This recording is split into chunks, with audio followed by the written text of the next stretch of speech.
कहते हैं इंसान की अगर शौक़ हद से ज़्यादा बेपनाह उसके पीछे पड़ जाए तो इंसान की ज़िंदगी बर्बाद करके ही वह बेपनाह उसके ज़िंदगी को तहस महस करके ही छोड़ती है। आज की घटना में सेम कुछ ऐसा ही होता है कि एक पत्नी ही अपने पति की पीठ पीछे ऐसा खेल खेल देती है कि जिसकी वजह से उसका पति ही इस दुनिया को छोड़ के चला जाता है। लेकिन ठीक 3 लोग जेल की सलाखों के पीछे भी चले जाते हैं। आखिर क्या था इस घटना में, इस घटना में क्या हुआ, इस घटना की आप पूरी तह तक सच्चाई जानने के लिए इस वीडियो को आप लास्ट तक ज़रूर देखिएगा। नमस्कार दोस्तों, मैं प्रदीप कुमार आपको इस टेढ़ी बात चैनल पे मैं स्वागत करता हूं। दोस्तों आज की यह जो सच्ची घटना है, यह घटना सुनाने से पहले मैं आपसे एक छोटा सा रिक्वेस्ट करना चाहता हूं, क्योंकि आप अगर इस चैनल पर नए हों और पहली बार आए हुए हैं तो एक बार जाकर आप अपने इन्हीं प्यारे हाथों से आप इस चैनल को सब्सक्राइब ज़रूर कर लीजिएगा, ताकि आपकी वजह से आज जो वीडियो है, यह वीडियो काफ़ी लोगों तक पहुंचाया जा सके।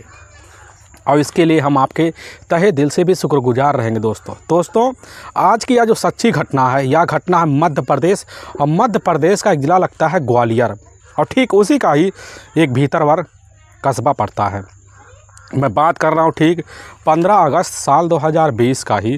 तो दोपहर का वही टाइम हो जाता है, लगभग 11 बजे के आसपास। तो उसी वक्त पूरे भारत में स्वतंत्रता दिवस की बड़े ही धूमधाम से समापन की तैयारी चल ही रही होती है, और थाने में भी यही हाल होता है। तो वहाँ के जो थाना प्रभारी होते हैं पंकज प्रकाश त्यागी वहीं पर होते हैं। तो अपने ही ऑफिस में बैठकर कामकाज ठप करके कुछ पुरानी फाइलों को पलट रहे होते हैं। तभी उन्हीं के सामने एक महिला बड़ी ही बेदवास अवस्था में आती है, रोती बिलखती उन्हीं के सामने खड़ी हो जाती है। थाना प्रभारी महिला को देखते हैं, कहने लग जाते हैं कि आप बड़े आराम से कुर्सी पर बैठ जाइए। और सामने ही पड़ा एक टेबल पर गिलास होता है, पानी से भरा हुआ है, और टेबल के गिलास जो भरा हुआ होता है उस गिलास को उस महिला को पकड़ा देते हैं। और वह जो महिला होती है थोड़ी बहुत पानी पीती है, फिर वही कुर्सी पर जाकर बैठ जाती है। और थाना प्रभारी इधर वेद प्रकाश त्यागी जो होते हैं उस महिला से कहने लग जाते हैं कि बताइए आने का क्या कारण है, क्या दिक्कत है। जब यही बात उस महिला के सामने कहते हैं तो वह महिला सबसे पहले अपनी नाम लेते हुए कहने लग जाती है कि साहब हमारा नाम है मालती, हमारे अपने पति हैं फेरन, और जो ठीक हम इसी मोहनगढ़ के ही रहने वाले हैं। साहब हमारे पति ठीक 6 अगस्त साल 2020 को ही सुबह के टाइम वह अपने ही कामकाज के लिए बाहर गए हुए थे, लेकिन जब शाम का टाइम हो जाता है, शाम के टाइम में हमारे पति फेरन घर वापस लौट के नहीं आते।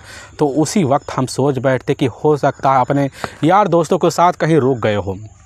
लेकिन जब 2 घंटे का वक्त बीत जाता है तो उनके मोबाइल नंबर पर कॉल करते हैं तो उनका मोबाइल नंबर बंद बता देता है, क्योंकि उनका जो मोबाइल होता है वह काफ़ी पुराना हो चुका होता है। कभी कभी उनका बैटरी बड़ी जल्दी डाउन पड़ जाता है। तो हम सोच बैठते कि हो सकता है उनके मोबाइल का बैटरी डाउन पड़ गया हो। लेकिन जब रात का 11 बज जाता है तो दोबारा उस मोबाइल पर कॉल करते हैं, लेकिन दोबारा बंद बताता है। हम सोच के सो जाते हैं कि हो सकता अपने दोस्त के यहाँ किसी रिश्तेदार के यहाँ रुक गया हो। लेकिन साहब सुबह का टाइम हो जाता तब भी नहीं आते। हमारे मन में आशंकाएं जन्म ले लेती है। अब पूरे दिन हम अपने पति की तलाशी के लिए जो होता है ठीक अपने परिवार के कुछ सदस्यों को साथ लेते हैं और लेकर अपने गांव में पहुंच जाते हैं, और वहां पर भी तलाशी करते हैं। लेकिन कहीं पर हमारे पति इधर फेरन का अता पता नहीं चलता। काफ़ी हताश हो गए हैं साहब। हमने अपने रिश्तेदारियों तक को फ़ोन करके पूछ लिया है, लेकिन उनके बारे में साहब कुछ अता पता नहीं चल रहा है। साहब ऐसे तलाशी करते करते ठीक साहब 2 हफ्ते बीतने का वक्त आ गया है, लेकिन हमारे पति का कुछ अता पता नहीं चल रहा। साहब हमें पूरी तरह से यकीन हो गया है कहीं हमारे पति फेरन के साथ कुछ अनहोनी तो नहीं हो गया है। यह बात कहते ही वहीं पर मालती दहाड़े मारकर चीख चिल्ला पड़ती। थाना प्रभारी इधर त्यागी साहब उस महिला को काफ़ी सत्वना देते हैं, दिलासा देते, कहने लग जाते हैं कि ठीक अपने पति का एक बार हमारी फ़ोटो दे दो और साथ में उनका मोबाइल नंबर दे दो, और हम उनके गुमशुदगी का मुकदमा दर्ज कर लेते हैं। मालती अपने हाथों में लिए हुए एक कागज़ उसी समय निकालती है, थाना प्रभारी त्यागी साहब को पकड़ा देती है, और मालती को कागज़ लेते हैं। और लेने के बाद उसी समय इधर फेरन का गुमशुदगी का मुकदमा थाना प्रभारी अपने सिपाहियों के ही बलबूते दर्ज कर लेते हैं, और दर्ज करने के बाद वहाँ से समझा बुझाकर इधर मालती को वापस उसके घर भेज देते हैं। पुलिस की टीम अपने हिसाब से जांच पड़ताल करने के लिए और लग जाती है। लेकिन जैसे दूसरे दिन यानी कि 16 अगस्त साल 2020 का ही अब टाइम होता, सुबह सुबह के वक्त जो थी मालती उसी थाने में पहुंचती है और रोती बिलखती पहुंचती है। थाना प्रभारी वहीं मौजूद होते हैं, उन्हीं के सामने कहने लग जाती है कि साहब हमारे पति के बारे में क्या कहीं किसी चीज़ की भनक तक लगी है। थाना प्रभारी कहने लग जाते हैं कि हमारे मुखबिर भी लग चुके हैं तुम्हारे पति की तलाशी करने के लिए, लेकिन उनका कहीं अता पता नहीं चल रहा है। यह बात सुनती है फिर वही मालती दहाड़े मार कर चीख चिल्ला पड़ती है, साहब हमारे पति को ढूंढ के ला दीजिए, क्योंकि हमारे पति के बगैर हमारी ज़िंदगी एकदम अधूरी है। थाना प्रभारी त्यागी साहब भी बड़े ध्यान से मालती की बात सुनते हैं, कहने लग जाते हैं कि ठीक है, तुम्हारे पति के लिए हमने जो होता है अपने मुखबिरों को जाल पे बिछा दिया है और तलाशी में लग गए हैं। दोबारा ढांढस इधर मालती को बधाते हैं। मालती जो होती तुरंत अपने घर चली जाती है। लेकिन जैसे 3 दिन का वक्त बीतता है तो दोबारा इधर मालती थाने में पहुंचती है, फिर रोती बिलखती हुई कहने लग जाती है कि साहब आखिर क्या हाल पता हमारे पति फेरन का मिला। थाना प्रभारी तो वहीं पर होते हैं, कुछ पुलिसकर्मी के सदस्य भी होते हैं। उन्हीं के सामने थाना प्रभारी कहने लग जाते कि हमने तुम्हारे पति जो फेरन है उनके जितने भी करीबी यार है और साथ में उनका जो अपना ठेकेदार है उनसे भी पूछताछ कर लिया, लेकिन तुम्हारे पति के बारे में कुछ अनहोनी वाली बात पता नहीं चली। लेकिन हमें हाँ इतनी बात ज़रूर पता है कि इधर फेरन का एक अपना करीबी दोस्त है, जिगरी दोस्त है, जो तुम्हारे ही गांव का रहने वाला है, राम अवतार। बस उसी से हमें पूछताछ करना है, बस उसके खिलाफ़ हमें कुछ छोटे बहुत सबूत मिल जाए, उसके पास हम पहुंच जाएंगे पूछताछ करने के लिए। इधर जैसे मालती यह बात सुनती है, सुनने के बाद कहने लग जाती कि ठीक है साहब, हमारे पति के बारे में अगर कुछ खबर लगे तो एक बार हमें इतला कर दीजिएगा।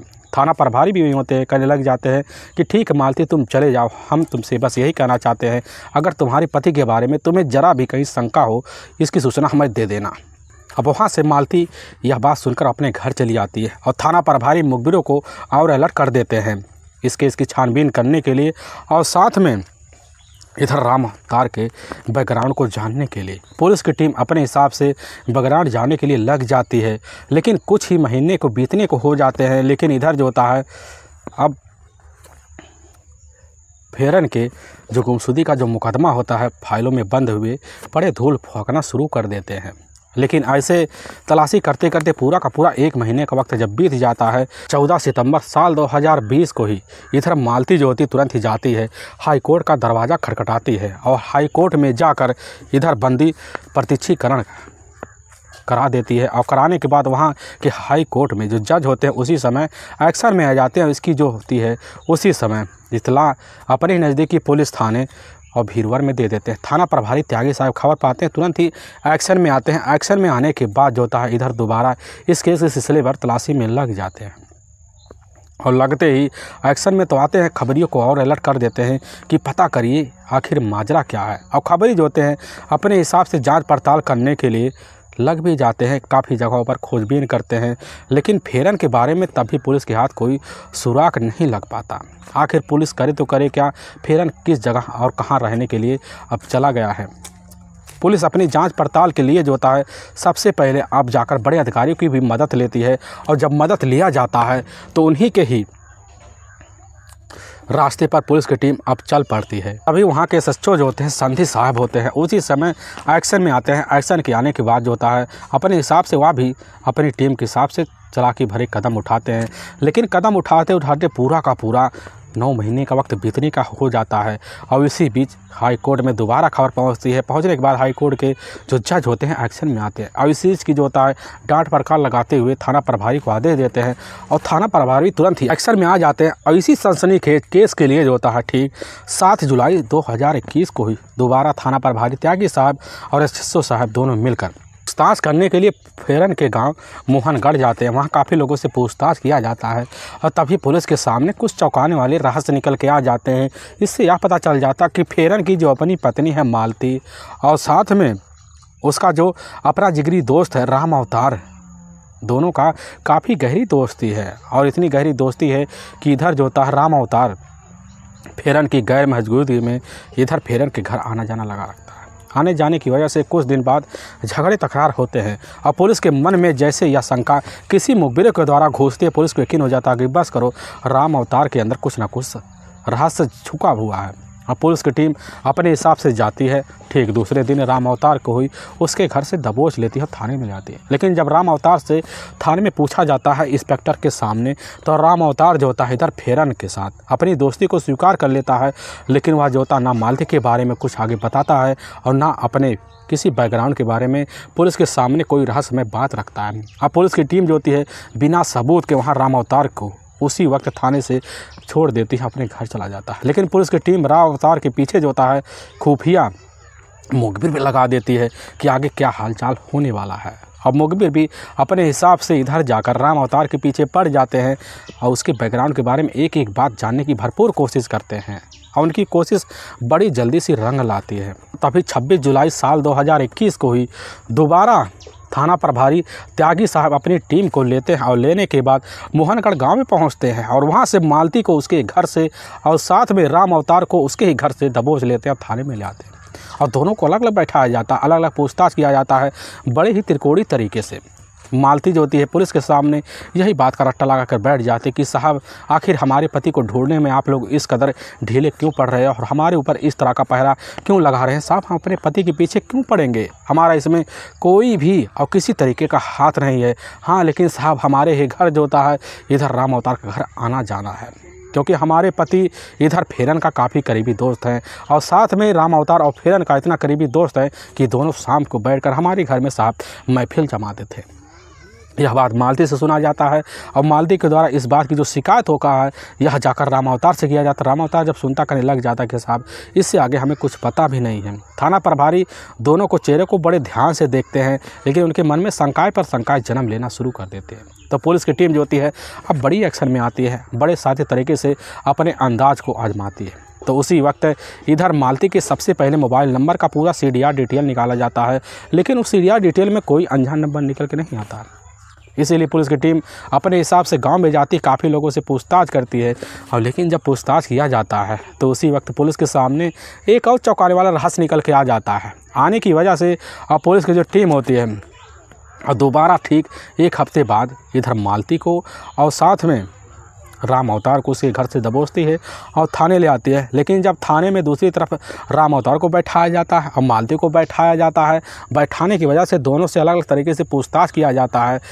महिला कांस्टेबल बड़ी तगड़ी होती है, मालती के पास आती कहने लग जाती है कि राम अवतार ने बड़े ही संभवित तरीके से अपना जुल्म कबूल कर लिया है और आपका नाम बार बार ले रहा है और इसे में आपकी भलाई है कि आप भी अपने पति की हत्या का राज बेरहम तरीके से खोल दे तो आपकी इसी में भलाई है। यह बात सुनती है, सुनने के बाद मालती चौंक से जाती कहने लग जाती कि साहब हमने अपने सामने अपने रहते कुछ भी नहीं किया। यह बात पुलिस सुनती है, सुनने के बाद चौंक हो जाती है कि आखिर अपने सामने, यानी कि यह कांड तो हो गया है। अब पुलिस जैसी यह बात सुनती है एक्शन में आती है, एक्शन में आने के बाद वहीं थोड़ी बहुत मालती के साथ सख्ती दिखाती है और सख्ती दिखाते ही पुलिस के सामने जो था मालती थोड़ी बहुत रहस्य से पुलिस के सामने रखती है और रखने के बाद पुलिस को तो उसके बातों पर यकीन नहीं होता है, बस इतना लगता है कि मालती हमारे सामने पूरी तरह से झूठ सा बोल रही है। दूसरी तरफ कुछ मिनट बीतते हैं, कुछ मिनट बीतने के बाद थाने में एक व्यक्ति को वहाँ इंस्पेक्टर खींचते हुए अंदर ले आते हैं और वही मालती के सामने खड़े कर देते हैं और मालती का जो चेहरा होता है उस व्यक्ति के ऊपर पहुँचती है तो मालती देखकर दंग सा रह जाती है। महिला कांस्टेबल कह देती है कि अब तुम नहीं बताओगी और यहाँ राम अवतार भी नहीं बताएगा, तो यह व्यक्ति बड़े आराम से सब कुछ बता देगा, क्योंकि हमारे पास जो होता है इस व्यक्ति का मोबाइल नंबर लग चुका है, मोबाइल भी लग चुका है।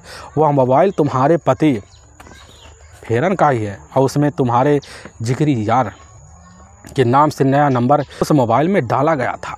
पूरी बात एक एक बात हमारे सामने है और इसीलिए तुम अपना जुर्म बड़े आराम से स्वीकार कर लो तो इसी दिन में भलाई है। मालती सुनते कहने लग जाते कि साहब आपने हमसे इस तरह की झूठ क्यों बोला कि राम अवतार ने अपना पूरा जुर्म कबूल कर लिया। पुलिस की टीम मुस्कुरा पड़ती है या समझ जाती कि हमारे पुलिस के सामने झूठ बोलना खतरे से खाली नहीं है, क्योंकि उसी के सामने राम अवतार का ही अपना एक करीबी दोस्त होता है जो सामने खड़ा होता है, वह शिवराज होता है। शिवराज को जैसे ही मालती देखती है कहने लग जाती क्या करे साहब, हम अपने पति के ही व्यवस्था से इस तरह मजबूर हो गए थे कि हमने जल्दबाजी में अपने आशिक राम अवतार के साथ और शिवराज के साथ मिलकर अपने पति का बेरहम तरीके से हत्या कर दिया है। पुलिस जैसे यह बात सुनने के बाद उसी वक्त बिना टाइम गंवाए इधर शिवराज और साथ में राम अवतार और मालती तीनों को साथ लेती है। और साथ लेने के बाद उसी बताए हुए ठिकाने पर जहाँ पर इधर फेरन के बॉडी को अच्छे तरीके से मारकर डंप किया गया होता, पता चलता वहाँ झाड़ी, और झाड़ी में एक कुआं है, लेकिन उसी कुएं में काफ़ी सारे मिट्टियाँ भरी हुई है। पुलिस की टीम जेसीबी बुलाती है और जेसीबी बुलाने के बाद कुएं की जितनी मिट्टी होती है सबको बाहर निकालती है। और उसी के ऊपर एक हरा आम का पेड़ होता है, और पेड़ को ले जाकर पुलिस जो होती है जेसीबी के सहारे से दूसरी जगह गड़वा देती है। लेकिन मिट्टी को कुछ घंटे मशक्क़त करने के बाद जब निकाला जाता तो उसी में एक कंकाल निकलता है। कंकाल निकलने के बाद पुलिस की टीम जो होती है कपड़े से शिनाख्त तो करवा लेती है, और पूरी यकीन और शिनाख्त करने के लिए पुलिस की टीम उसी वक्त अपने ही नज़दीकी डीएनए सेंटर जो होता है इधर उस कंकाल को भेज देती है। और भेजने के बाद पुलिस की टीम तीनों को थाने आती है। लेकिन पुलिस के सामने जो तीनों मिलकर सच्चाई रखते हैं, इसे सुनने के बाद लोगों का कलेजा और साथ में रूह तक खड़े हो जाते हैं। असल में ठीक फेरन और साथ में मालती की जो शादी होती है ठीक 12 साल पहले जाकर एक रीति रिवाज के साथ हो जाती है। और मालती अपने पति के साथ जो होता है अब मोहनगढ़ गांव में रहना शुरू कर देती है। लेकिन शादी की खूबसूरत ज़िंदगी जो होता है बड़े बेहतर तरीके से 3 साल बीत जाते हैं। और बीतने के बाद भी मालती और ना साथ में फेरन के कोई बच्चा तक नहीं होते हैं। लेकिन अपनी ज़िंदगी को बेहतर बनाने के लिए अब इधर जो होता है अपनी खूबसूरत पत्नी मालती के शौक़ के लिए हर संभव कोशिश करता है कि मालती के जितने भी शौक़ हैं उसकी ज़रूरत को पूरा करने के लिए अगर हमें किसी भी तरह के काम करना पड़े तो पूरी तरह से मंजूर है। और फेरन जो होता अपनी पत्नी की शौक़ पूरा करने के लिए पास जाता, मेहनत मजदूरी करता और करकट लाकर जो पैसे पाता अपनी पत्नी के हाथ में रख देता।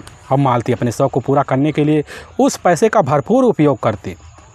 लेकिन ऐसे उपयोग और भरपूर सहायता से पाकर मालती बड़ी खुश हो जाती है। ऐसा पति पाकर वक्त निकलने लग जाता। लेकिन घटना से मात्र 7 साल पहले जो होता है इधर फेरन की जो मुलाकात होता है जाकर उसके ही गांव के दूसरे टोले का रहने वाला राम अवतार से हो जाता है। और राम अवतार जो होता है बिना शादी के अपनी ज़िंदगी अपने ही गांव में जी रहा होता है। लेकिन राम अवतार की शादी के लिए काफ़ी चर्चे हो रहे थे, लेकिन राम अवतार की जो शादी होता है उसके हिसाब से नहीं हो पाता है, क्योंकि राम अवतार जो होता है एक बिगड़ैल किस्म का आदमी होता है। कई लोगों से उसके लफड़े होते हैं, लेकिन लफड़ों के बीच जो होता है उसकी मुलाकात जाकर एक दिन ठेके पर बड़ी बेहतर तरीके से फेरन से हो जाती है। और होने की वजह से फेरन के साथ जो होता है शराब की दोनों लत लगा बैठते हैं। और इसकी वजह से फेरन के घर खुद राम अवतार का आना जाना बन जाता है। लेकिन जब भी शाम का टाइम होता, शाम के टाइम में फेरन अपने घर पहुंचता और जैसे बेडरूम में घुसता उसी वक्त काफ़ी गहरी नींद आ जाता। लेकिन जो पत्नी होती है अब जैसे मालती घर में घुसती तो देखती उसका जो पति है काफ़ी गहरी नींद में बेड पे सो चुका है। जब जगाने की कोशिश करती तो वहीं पर फेरन भन्ना जाता और इसी को लेकर दोनों में झगड़े तकरार हो जाते हैं। और मालती अपने देह सुख से वहीं वंचित सा हो जाती है। वह समझ जाती है कि शराब की वजह से हमारे पति का जो शरीर है पूरी तरह से खोखला हो गया है, अब उम्मीद करना ही हमारे लिए बेकार सा है। और मालती उसी दिन से दूसरे की तलाश हर्षतों में लग जाती है। तभी उसकी जो नज़र होता है इधर फेरन का जो अपना करीबी दोस्त होता है अब वह जाकर राम अवतार के ऊपर पड़ता है। तो राम अवतार के हाव भाव और हष्टकर शरीर को देखती है तो मोहित हो जाती है। और राम अवतार जैसे मालती की खूबसूरती को उसके घर में देखता है तो एक ही नज़र में दीवाना हो जाता है। उसी दिन से ठान लेता है कि अब मालती को पाने के लिए किसी भी हद तक अगर हमें गुजरना पड़े तो पूरी तरह से हम तैयार हैं। और उसी दिन से मालती के घर जो होता है फेरन को अपने साथ लेकर पहुंचता, काफ़ी शराब की बोतलें लेकर पहुंच जाता है। और कुछ देर बाद महफिल जमता और महफिल जमने के बाद फेरन जो होता है नशे में बेसुध होकर अपने ही कमरे में सो जाता। और इधर राम अवतार मौका पा जाता। अब मौके के तहत जो होता मालती से मिलता, फिर दोनों मीठी मीठी बातें करते हैं। लेकिन मालती भी समझ जाती है कि आखिर राम अवतार चाहता क्या है और राम अवतार भी समझ जाती है कि मालती आखिर चाहती क्या है। तभी एक दिन दोपहर का वक्त होता है तो उसी बीच राम अवतार जैसे ही फेरन के घर पहुंचता देखता है कि फेरन जो होता है कहीं मजदूरी करने के लिए गया हुआ है।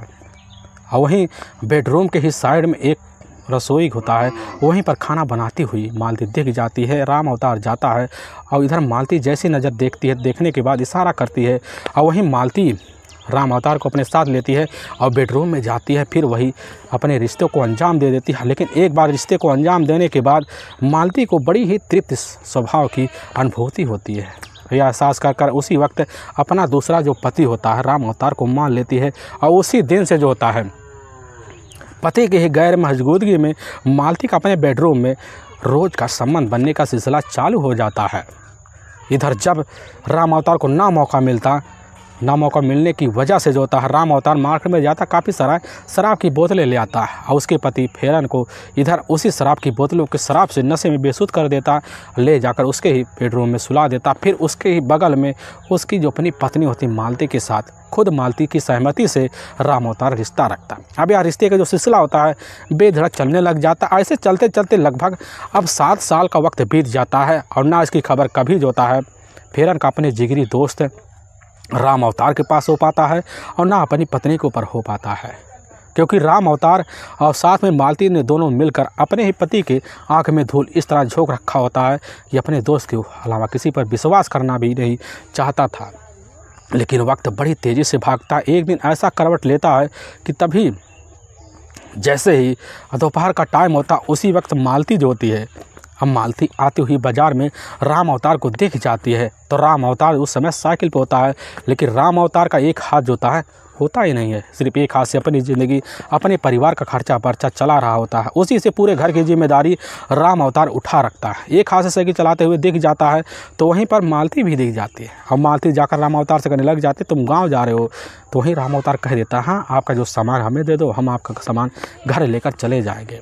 लेकिन मालती कह देती है कि हम आपके साथ कतई तो नहीं जाएंगे, नहीं तो हमारी गांव में काफ़ी बदनामी होगी। राम अवतार बड़े ही दिलासा देते हुए वहीं मालती को अपनी बातों में उलझा लेता, कहने लग जाता कि अपने पति से बोल देना आज हमारी शराब की जो पार्टी है काफ़ी तगड़ी शाम को होने वाली है। हमें पता तुम्हारा जो अपना पति है ठीक कई महीनों बाद 1.5 हफ्तों से नौकरी पर जा रहा है और इसी खुशी में हम पार्टी तुम्हारे पति को देंगे और अपनी महफिल जमाएंगे। मालती सुनती कहने लग जाती है कि तुम्हारा तो हथकंडा बड़ा तगड़ा है।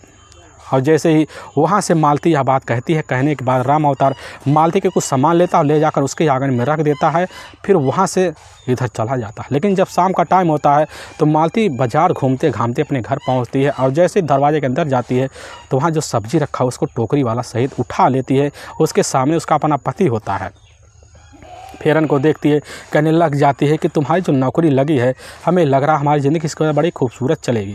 फेरन कह देता है जो नौकरी हमारी लगी है उसमें ज़्यादा मुनाफा नहीं होने वाला है, क्योंकि जो हमारा ठेकेदार है काफ़ी कम पैसे के देने का इरादा हमें दे चुका। हमें यकीन हमें पैसा कम मिलेगा और हम उस काम को बड़ा जल्दी से छोड़ने वाले हैं। मालती कह देती है आज हमें लग रहा है कि तुम्हारा जो मूड बड़ा ख़राब है और तुम्हारा मूड सही करने के लिए तुम्हारा जिगरी दोस्त है राम अवतार आ जाएगा और काफ़ी सारा शराब की पैक तुम्हारे साथ लगवाएगा। और वहीं पर यह बात फेरन सुनता खुश हो जाता है। और शाम होता, शाम के होते ही वक्त होता है बिना टाइम के राम अवतार अपने हाथ में झोला लिए पहुंचता, अंदर घुसता, लेकिन झोले में काफ़ी सारा शराब की बोतलें होते हैं, कुछ नमकीनें होती हैं और वह झोले को दौड़कर फेरन पकड़ता है, देखता उसमें काफ़ी सारे शराब की बोतलें हैं। कुछ देर बाद महफिल जमती है। महफिल जमते ही वहीं मालती बैठ जाती है। लेकिन इधर जो होता है राम अवतार बिना कहे सुने फेरन को काफ़ी सारे शराब पिला देता है और एक पैक जो होता है इधर मालती को खुद पकड़ा देता है। मालती भी थोड़ी देर बाद नशे में हो जाती है। अब मालती दूसरे कमरे में चली जाती है, लेकिन कुछ देर बाद जो होता है अब इधर फेरन उड़ जाता है लघुशंका के लिए और बाहर जाता है। और बाहर जाने के बाद कुछ वक्त बीतता है, लेकिन इधर दूसरी तरफ राम अवतार मालती के कमरे में जाता है, बेडरूम में वहीं मिलकर दोनों संबंध बनाना शुरू कर देते हैं। लेकिन जैसे ही कुछ मिनट बीतता है, बीतने के बाद राम अवतार और मालती दोनों अलग हो जाते हैं, अपने अपने अदनक कपड़े अवस्था में पड़े होते हैं। लेकिन उसी वक्त जो होता है कमरे में एकाएक दाखिल हो जाता है फेरन और दोनों को देख लेता है और वहीं पर जो होता है खरी खोटी तो सुनाता है, लेकिन वहीं से जो होता है अपनी नज़र छुपाए हुए राम अवतार फरार होता है, अपनी पत्नी को पाटा है, वहीं पिटाई कर देता है। कहने लग जाता है कि हमारा जिगरी दोस्त हमें इस तरह धोखा देगा हमें पता नहीं था, लेकिन आज के बाद जो था तुम्हारा और उसका मिलना जुलना बंद है। और उसी दिन से जब भी शाम का टाइम होता है तो फेरन जो था अपने घर लौटता, शराब की नशे में लौटता और पहुंचने के बाद अपनी पत्नी का पिटाई जो होता है राम अवतार का नाम लेकर करता। अब यह सिलसिला जो होता है बेधड़क जब चलने लग जाता है तो मालती भी समझ जाती है कि हमारी जो ज़िंदगी है अब राम अवतार के बगैर नहीं चलने वाली है। तो राम अवतार के पास जाती है, कहने लग जाती है कि तुम्हारी ज़िंदगी में अगर तीसरा कोई अड़ंगा बन रहा है तो उसके रास्ते से हटा दो, हमारे लिए और तुम्हारे लिए ये भलाई है। इसके बाद हम दोनों मिलकर अपनी नई ज़िंदगी बिताएंगे। राम अवतार यह बात सुनता है और मालती की बात को सुनकर पूरी तरह से खुश हो जाता है और उसी दिन से एक अच्छे से खतरनाक सा प्लान बनाने के मोड में आ जाता है। अब प्लान बनाने के लिए मालती राम अवतार चल पड़ते हैं, अच्छे समय का इंतजार करते हैं। तभी राम अवतार का एक अपना करीबी दोस्त होता है जो ठीक उसी का ही इलाके का रहने वाला होता है शिवराज। अब शिवराज के पास जाता है राम अवतार, उसको कुछ शराब की बोतलें दे देता है और साथ में 5000 रुपये पकड़ा देता है और उसको पहले प्लान में शामिल कर लेता है। और उसी प्लान के तहत तीनों जो होते हैं 6 अगस्त साल 2020 का ही वर्ष होता है और वही मंगलवार का दिन होता है, शाम का टाइम होता है। तो उसी वक्त इधर जो होता है फेरन अपने ही मामा के गांव निमाई गया हुआ था और रास्ते से लौट रहा होता। तभी इसकी जो खबर होती है फ़ोन के द्वारा इधर राम अवतार को दे देती है और राम अवतार खबर पाता है, शिवराज को अपने साथ लेता है और 20 रास्ता हो जाता है और देखता है कुछ मिनट बीतते ही वहाँ पर तो फेरन आ जाता है। फेरन के पास जाता है और उसी समय उसको जो होता है शराब की लालच देते हुए अपने साथ चलने के लिए इधर राम अवतार और शिवराज दोनों तैयार कर लेते हैं। और तैयार करने के बाद शिवराज और साथ में इधर राम अवतार फेरन को अपनी ही बाइक पे बैठाते हैं और बिठाने के बाद बाइक चलाना शुरू कर देते हैं और चलाते हसनापुर के ही और चपरौली गांव में पहुंच जाते हैं। देखते हैं अंधेरा हो चुका है, वहां झाड़ी देखते हैं, वहीं पर बैठकर जो होता है इधर तीनों मिलकर एक साथ पैक लगाना शुरू कर देते हैं। लेकिन पैक का जो ज़्यादा से ज़्यादा जो हिस्सा होता है इधर शिवराज और साथ में राम अवतार दोनों मिलकर एकाएक फेरन को लगाना शुरू कर देते हैं। लेकिन थोड़ी देर बाद फेरन को नशे में इतनी बेसुध कर देते हैं कि फेरन ज़मीन नहीं छोड़ पाता। और इसी मौके की तलाश में राम अवतार और शिवराज पड़े रहते हैं। अपने पास एक बड़ा वजनदार हथियार होता है, उसी हथियार से उसके सिर पर कई बार वार करते हैं, जिसकी वजह से फेरन वहीं उसी वक्त दुनिया छोड़ के चला जाता है। और शिवराज और राम अवतार उसके बॉडी को ले जाकर एक बेहोशी की अवस्था की तरह फेरन के बॉडी को अपनी ही बाइक पे बीचों बीच बैठाते हैं और बाइक का जो हैंडल होता है राम अवतार पकड़ लेता है और पीछे जो होता है शिवराज बैठ जाता है और बाइक राम अवतार चलाना शुरू कर देता है। और कृपालपुर गांव पहुंच जाते हैं। देखते तो अंधेरा है, कोई रास्ते में दिखाई नहीं दे रहा है। रात का लगभग 2 बजे का आसपास टाइम होता है और उसी वक्त ले जाकर झाड़ी के पास बाइक रोकता है। देखता एक सूखा कुआँ है और कुआँ देखकर उसी वक्त शिवराज और राम अवतार फेरन के बॉडी को उसी कुएं में डंप कर देते हैं और पास रखे हुए काफ़ी सारे पत्ते नुमा मिट्टियाँ भी होती है और साथ में कई झाड़े कंकाड़ होते हैं, सभी को कुएं में अच्छे तरीके से डंप कर देते हैं। लेकिन वहीं पास एक छोटा सा पौधा होता है, उसी मिट्टी के ऊपर लगा देते हैं और वहाँ से बड़े ही चालाकी भरे कदम से अपने जीवन जीने के लिए वहाँ अब दोनों निकल पड़ते हैं। और इसकी जो सूचना होता है फ़ोन के द्वारा इधर अब जाकर राम अवतार मालती को देता। मालती खबर पाती है, बड़ी खुश हो जाती है।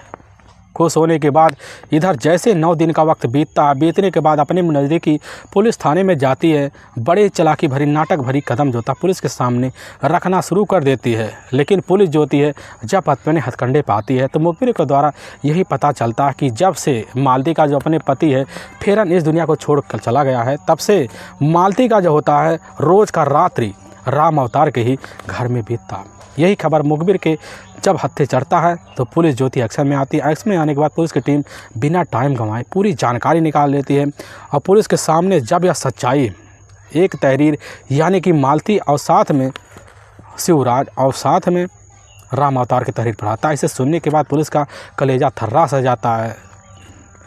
वाकई में दोस्तों पुलिस के सामने जब यह सच्चाई आता है, पुलिस की टीम बिना टाइम गंवाए इन तीनों को ले जाती है, वहाँ की न्यायालय में पेश कर देती है। और न्यायालय में ठीक 29 जुलाई साल 2021 को हुई इन तीनों के ऊपर धारा 302 और 201 और 120 के तहत मुकदमा दर्ज करके ले जाकर हमेशा के लिए जेल के सलाखों के पीछे पहुंचा दिया जाता है। दोस्तों हम इस घटना का सुनाने का उद्देश्य किसी के दिल को ठेस पहुंचाना नहीं है, बल्कि आपको यह बताना है कि आप जहां भी रहे आप सावधान और सतर्क जरूर रहे। दोस्तों फिर मिलेंगे एक नए वीडियो के साथ, तब तक के लिए जय हिंद और जय भारत।